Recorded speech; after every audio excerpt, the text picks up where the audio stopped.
नमस्कार, एनटिभी कोहलपुर समाचारमा स्वागत छ। म प्रेम बुढा छेत्री र साङ्केतिकरणमा हुनुहुन्छ दोभाषी रति बस्नेत।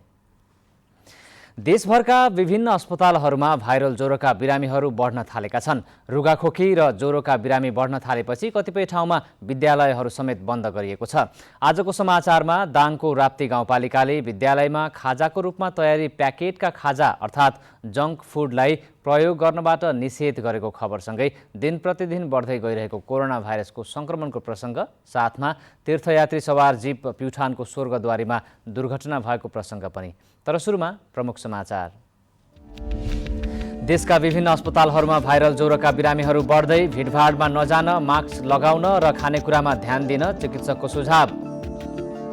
तीर्थयात्री सवार जीप प्युठानको स्वर्गद्वारीमा दुर्घटना, 1 जनाको मृत्यु, घाइते 15 जना मध्ये 8 जनाको अवस्था गम्भीर।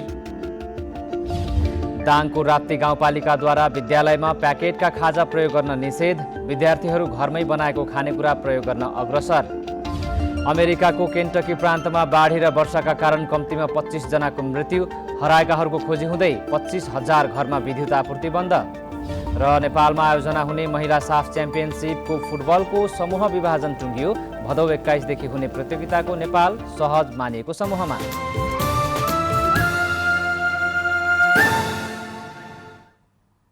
समाचार अब विस्तारमा। देशभरका विभिन्न अस्पतालहरूमा भाइरल ज्वरोका बिरामीहरू बढ्न थालेका छन्। रुगाखोकी र ज्वरोका बिरामी बढ्न थालेपछि कतिपय ठाउँमा विद्यालयहरू समेत बन्द गरिएको छ। बिरामीको संख्या बढ्दा उपचारमा समेत समस्या भएको चिकित्सकहरूले बताएका छन्। डोटीमा बिरामीको संख्या बढेपछि उपचारमा समस्या भएको डाक्टरहरूले बताएका छन्। डोटीमा उपचारका लागि आउने बिरामी मध्ये 60 देखि 70% बिरामी भाइरल ज्वरोका भएका शैलेश्वरी अस्पताल दिपायलका डाक्टर ललित कुमार लिम्बुले बताउनुभयो। यस्तै काठमाडौँमा पनि भाइरल ज्वरोका बिरामीहरू बढेको शुक्रराज ट्रपिकल तथा सरुवा रोग अस्पतालका विशेषज्ञ डाक्टर शेरबहादुर पुनले बताउनुभयो। ज्वरो आउने, रुगाखोकी लाग्ने, जिउ दुख्ने, हातखुट्टा कर्कर खाने, छाती र घाँटी दुख्ने लगायतका लक्षणहरू बिरामीमा देखिने गरेको चिकित्सकहरूले बताएका छन्।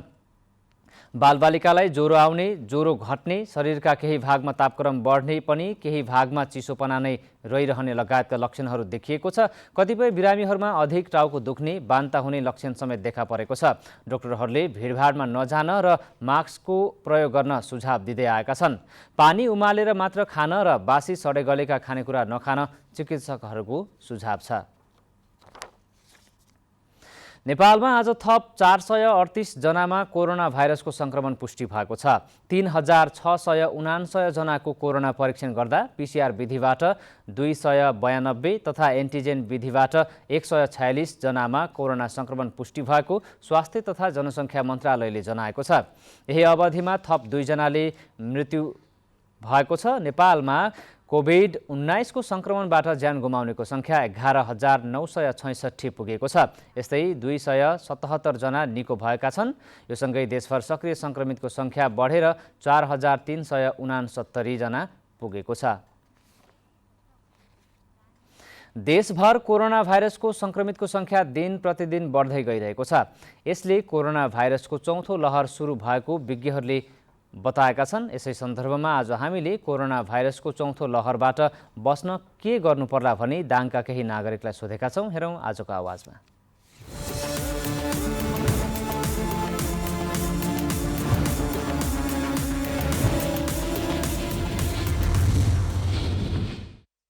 अहिले त त्यही हो, सरकारले पनि हेर्नु पर्यो खोप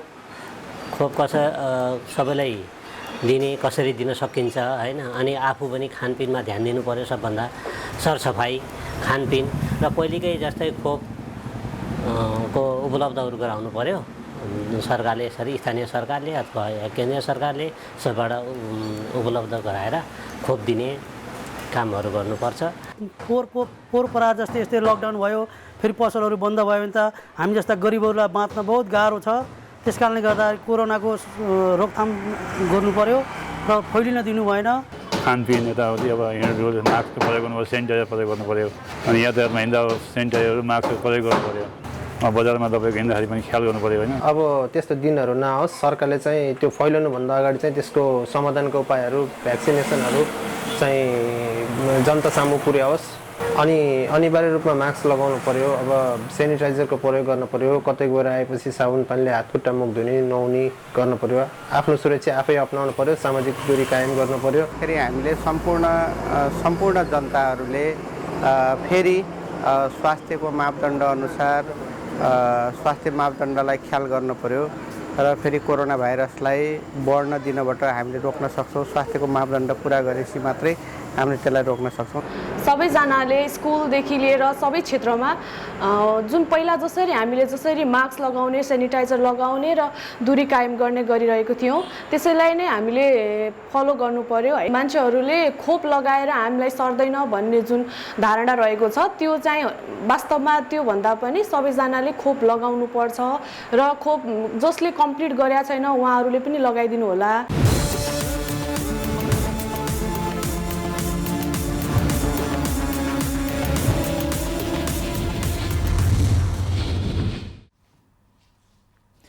राप्ती स्वास्थ्य विज्ञान प्रतिष्ठान दाङमा 10 वटा नयाँ डायलासिस मेसिन थप भएको छ। स्वास्थ्य तथा जनसङ्ख्या मन्त्रालयले हिजो प्रतिष्ठानमा 10 वटा डायलासिस मेसिन पठाएको हो। नयाँ डायलासिस मेसिन जडान गरी थप सेवा दिने तयारी गरेको प्रतिष्ठानका उपकुलपति डाक्टर विकास लामिछानेले जानकारी दिनुभयो।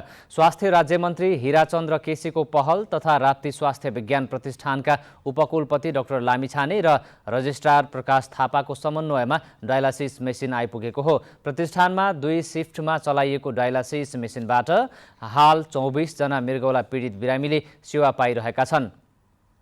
डायलासिस मेसिन नहुँदा बिरामी दैनिक प्रतिष्ठानबाट फर्काउनु पर्ने बाध्यता रहेको थियो। यस्तै स्वास्थ्य मन्त्रालयले हाड जोड्ने शल्यक्रियाका लागि पठाएका मेसिन समेत प्रतिष्ठानमा आइपुगेका छन्।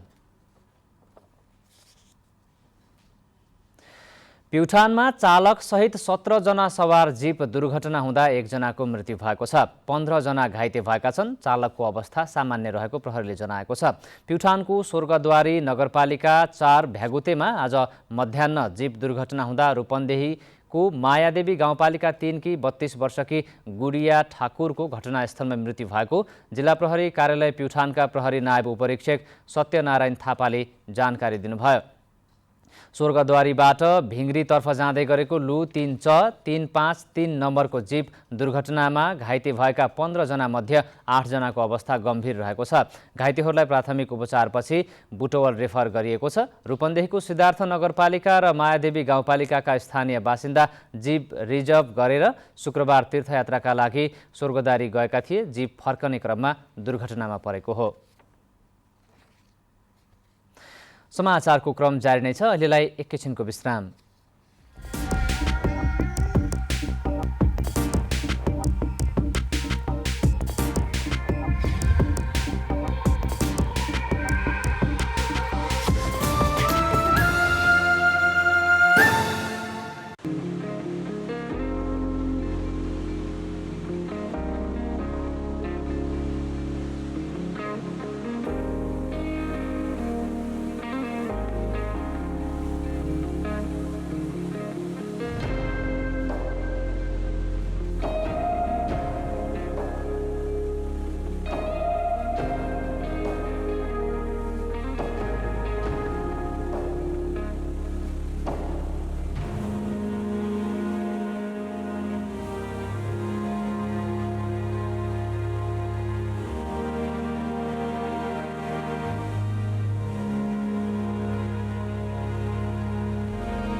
विश्रामपछि समाचारमा पुनः स्वागत छ। अब बाँकी समाचार। मानव बेचबिखनको मार्ग बनेको बाँकेका विभिन्न नाकाबाट 1 वर्षको अन्तरालमा 246 जना युवतीको उद्धार गरिएको छ।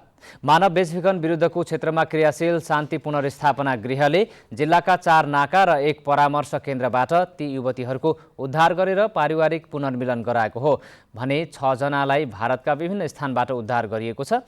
केन्द्रका जिल्ला संयोजक निर्मल सुवेदीले बाँकेको नरायणपुर गाउँपालिका 1 स्थित सुइया, डुडुवा गाउँपालिका 1 स्थित खडैचा, जानकी गाउँपालिका 1 स्थित शिवपुरी, जमुना नाका र कोहलपुर बस पार्कमा स्थापना भएको परामर्श केन्द्रबाट उनीहरूको उद्धार गरिएको जानकारी दिनुभयो। केन्द्रले उद्धार गरेका मध्ये बाँकेका 32, बर्दियाका 32, दाङका 28, सुर्खेतका 24, जाजरकोटका 20, सल्यानका 20, रुकुम पश्चिमको 16, कैलालीका 12, दैलेखको 11, रोल्पाका 10, कालीकोटका 10, जुम्लाको 5 लगायत 31 जिल्लाका रहेका छन्। उनीहरू 16 वर्षदेखि 25 वर्ष उमेर समूहका रहेका छन्। दाङको राप्ती गाउँपालिकाले विद्यालयमा खाजाको रूपमा तयारी प्याकेटका खाजा अर्थात् जङ्क फुडलाई प्रयोग गर्न निषेध गरेको छ। विद्यालयको चमेना गृह र हाताभित्र जङ्क फुड बिक्रीसँगै प्रयोगमा रोक लगाइएपछि विद्यार्थीहरूले घरमै बनाएको खानेकुरालाई खाजाको रूपमा प्रयोग गर्न थालेका छन्। आदर्श नमुना माध्यमिक विद्यालय लालमटियामा अध्ययनरत विद्यार्थी प्रतिमा आचार्यले खाजामा धेरैजसो चाउचाउ, कुरकुरे, आलु चिप्स खाँदै आउनु भएको थियो। तर अहिले खाजाको रूपमा घरमा बनेको रोटी, चना, अन्डा लगायतका खानेकुरा खान थाल्नु भएको छ। राप्ती गाउँपालिकाले पालिकाभित्रका सबै विद्यालयमा जङ्क फुड निषेध गरेपछि विद्यार्थीले खाजाको रूपमा अन्डा, चना लगायतका खानेकुरा खान थालेका हुन्। स्कुलको क्यान्टिनमा जङ्क फुड निषेध गरिएपछि घरेको नास्ता लिएर खान्छौँ, त्यसले हाम्रो स्वास्थ्यलाई राम्रो गरेको छ। असार 19 गते बसेको राप्ती गाउँपालिकाको कार्यपालिका बैठकले विद्यालयमा जङ्क फुड प्रयोग गर्न निषेध गरेको हो। सो निर्णय कार्यान्वयनका लागि पालिकाले जारी गरेको निर्देशन पालनाको चरणमा रहेको छ। विद्यालय हाताभित्र जङ्क फुड बिक्री वितरण रोकिएको सर्वोदय माध्यमिक विद्यालय सिसनियाका प्रधानाध्यापक गोविन्द बहादुर केसीले बताउनुभयो। प्रायः घरमा बनेका रोटी अनि खाजा अनि त्यसै गरेर चना र अन्डाहरू लिएर आउने गरेका छन् र केही थोरै भाइ बहिनीले 10% जतिले अरू खानेकुरा लिए पनि अब नल्याऊ भनेर भनेका छन्। जङ्क फुडको सट्टा स्थानीय स्तरमा उत्पादन हुने फलफुल, तरकारी तथा खाद्यान्नबाट बनेका खाना तथा खाजा मात्र खुवाउन अनुरोध गरिएको छ। स्थानीय उत्पादनको बजारीकरण गर्न र स्वस्थ जीवनयापनको लागि जङ्क फुडलाई निषेध गर्नु परेको राप्ती गाउँपालिकाका अध्यक्ष प्रकाश विष्टले बताउनुभयो। आम नागरिकलाई चाहिँ स्वस्थ बनाउने अभियानको थालनी गर्नको लागि पनि यो जङ्क फुडलाई निषेध गर्न खोजेका छौँ भने अर्कोतिर चाहिँ तपाईँको यहाँको स्थानीय उत्पादनलाई प्रवर्धन गर्नुपर्छ हामीले, किनकि जबसम्म हामीले स्थानीय उत्पादनलाई प्रवर्धन गर्न सक्दैनौँ तबसम्म हामी चाहिँ अर्थतन्त्रमा चाहिँ अगाडि बढ्न सकिँदैन भन्ने चाहिँ मेरो बुझाइ हो। विद्यालयमा जङ्क फुड निषेध गर्ने अभियानलाई प्रभावकारी बनाउन विद्यार्थी र अभिभावकको बीचमा जनचेतना कार्यक्रम अभियानकै रूपमा चलाउनु पर्ने देखिएको छ। दशरथ घिमिरे, नेपाल टेलिभिजन, लुम्बिनी प्रदेश, दाङ।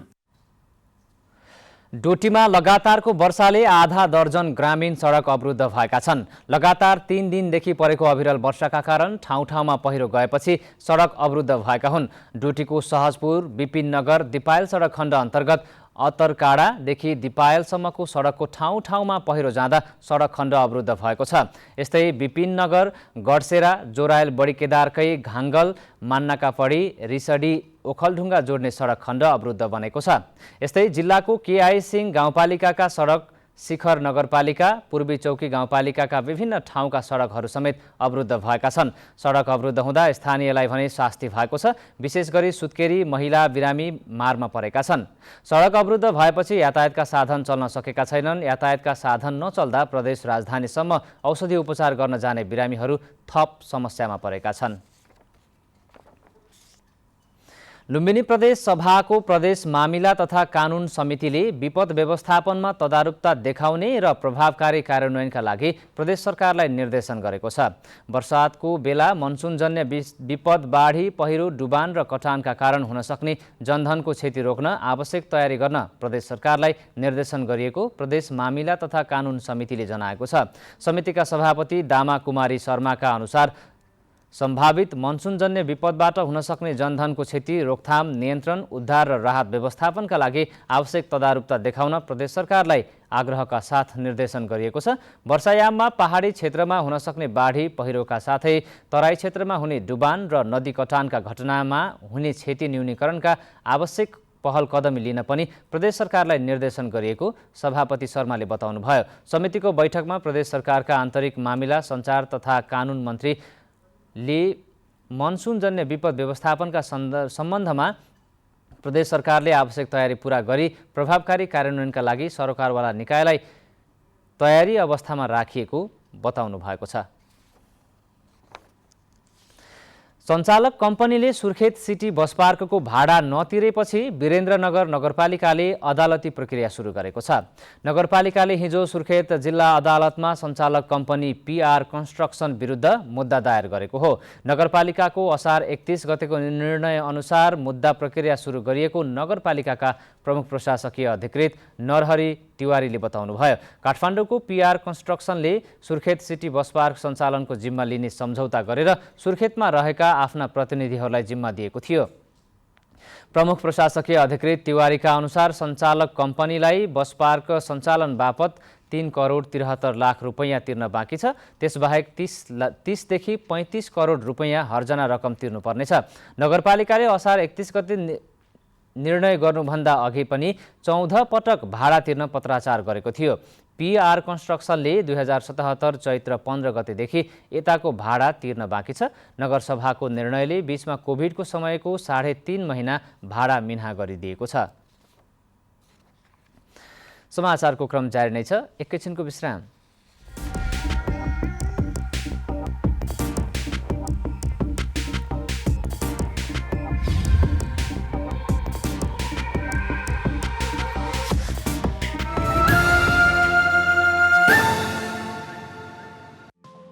केही नयाँ, केही फरक।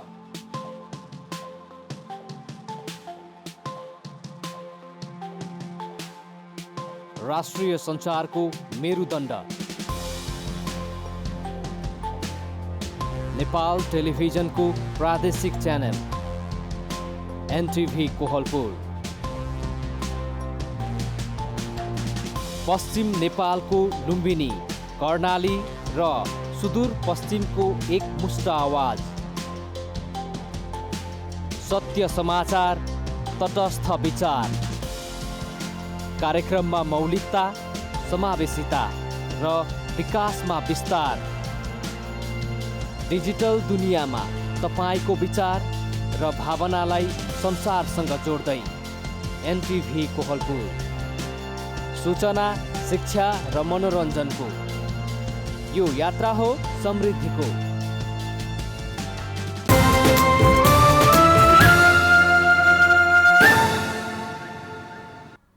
तपाईं एनटिभी कोहलपुर हेर्दै हुनुहुन्छ। अब बाँकी समाचार। 1 वर्षको अवधिमा पाल्पामा 18,000 बढी सवारी साधन कारबाहीमा परेका छन्। गत आर्थिक वर्ष 2078-79 मा 18,466 सवारी साधन कारबाहीमा परेको जिल्ला ट्राफिक प्रहरी कार्यालय पाल्पाले जनाएको छ। ट्राफिक नियम उल्लङ्घन गरी सवारी साधन सञ्चालन गरेको पाइएकाले कारबाही गरिएको ट्राफिक प्रहरीले जनाएको छ। जिल्लामा सबैभन्दा बढी कारबाहीमा पर्ने सवारी साधनमा मोटरसाइकल रहेको छ। गत आर्थिक वर्षमा 5,550 मोटरसाइकल कारबाहीमा परेको प्रहरीले जनाएको छ। यस्तै 5,394 जीप र कार, 3,587 ट्रिपर सहित ट्रक र मिनी ट्रक, 2,464 बस तथा मिनी बस कारबाहीमा परेको जिल्ला ट्राफिक प्रहरी कार्यालय पाल्पाका प्रमुख दामोदर मल्लले जानकारी दिनुभयो। यस्तै 1,471 ट्र्याक्टर समेत कारबाहीमा परेको उहाँले बताउनु भएको छ। ट्राफिक प्रहरीको कारबाहीबाट आर्थिक वर्ष 2078-79 मा 1,13,71,500 रुपैयाँ राजस्व समेत सङ्कलन भएको मल्लले बताउनुभयो। अब अन्तर्राष्ट्रिय समाचार।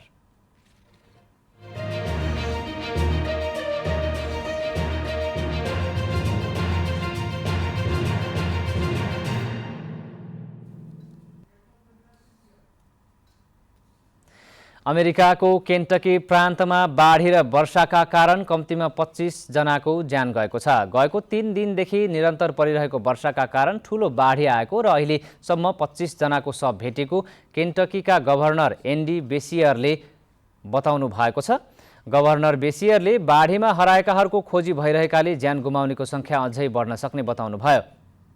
ठूलो वर्षा र बाढीका कारण केन्टकी प्रान्तका 25,000 भन्दा धेरै घरहरूमा बिजुली सेवा बन्द भएको छ। घरहरू डुबेपछि मानिसहरू छतमा बसेर उद्धार टोलीलाई पर्खिरहेका छन्। उद्धारमा खटिएका नेसनल गार्डले 5वटा हेलिकप्टर र 100 भन्दा धेरै डुङ्गा परिचालन गरी खोजी तथा उद्धारको काम गरिरहेको जनाएको छ। अब आर्थिक समाचार।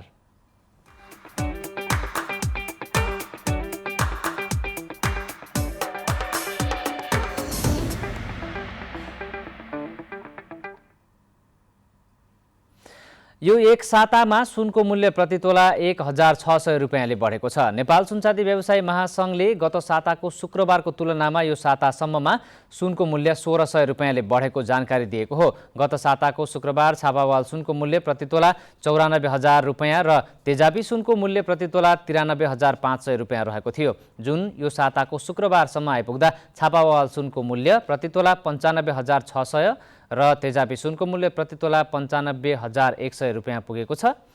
यसै गरी यो साता चाँदीको मूल्य पनि 55 रुपियाँले बढेको छ। महासङ्घका अनुसार गत साताको शुक्रबार चाँदीको मूल्य प्रति तोला 1,165 रुपियाँ रहेको थियो, जुन हिजोसम्म आइपुग्दा 1,220 रुपियाँ पुगेको छ। महासङ्घले शनिबार भने मूल्य सार्वजनिक गर्ने गरेको छैन। अब खेलकुद समाचार।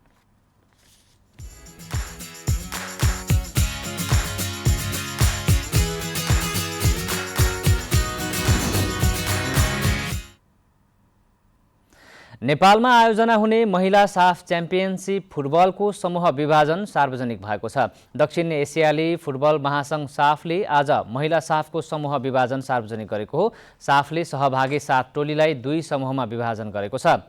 नेपाल सहज मानिएको समूह बीमा परेको छ।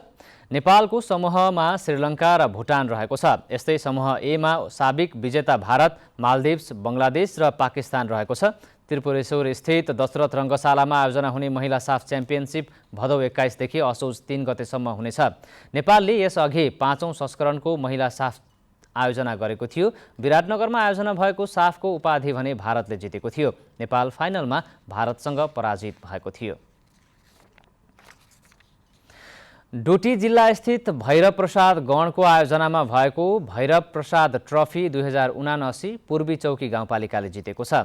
आज सम्पन्न प्रतियोगितामा पूर्वी चौकी गाउँपालिकाले उद्योग वाणिज्य सङ्घलाई 1-0 गोल अन्तरले पराजित गरेको हो। प्रतियोगिताका विजेता पूर्वी चौकी गाउँपालिकाले 20,000 नगदसहित ट्रफी र प्रमाणपत्र प्राप्त गरेको छ भने उपविजेता उद्योग वाणिज्य सङ्घले 10,000 नगदसहित ट्रफी र प्रमाणपत्र प्राप्त गरेको छ।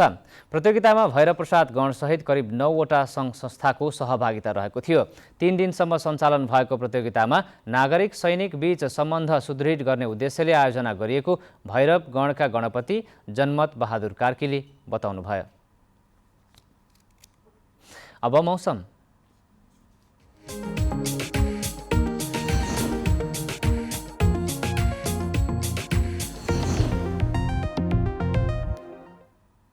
आज देशभर सामान्य बदली रही केही स्थानहरूमा मेघगर्जन र चट्याङसहित हल्कादेखि मध्यम वर्षा भयो। यस्तै आज राति लुम्बिनी र सुदूरपश्चिम प्रदेशका 1-2 स्थानमा भारी वर्षाको सम्भावना पनि रहेको छ।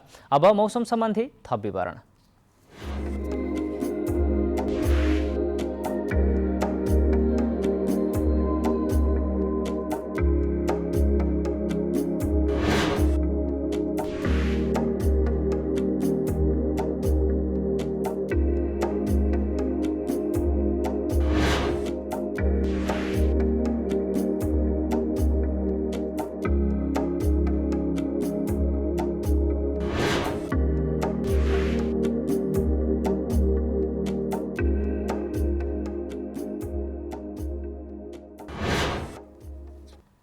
समाचारको अन्त्यमा प्रमुख समाचार पुनः एकपटक।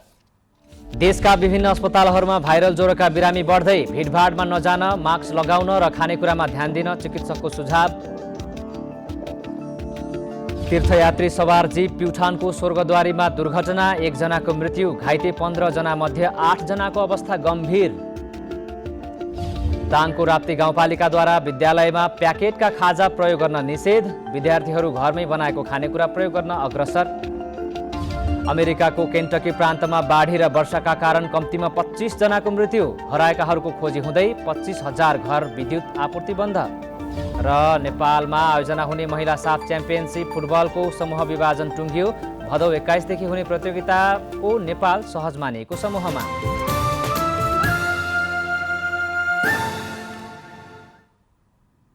हवस् त अहिलेलाई समाचारको सिलसिला यति नै। बिदा दिनुहोस्। नमस्कार।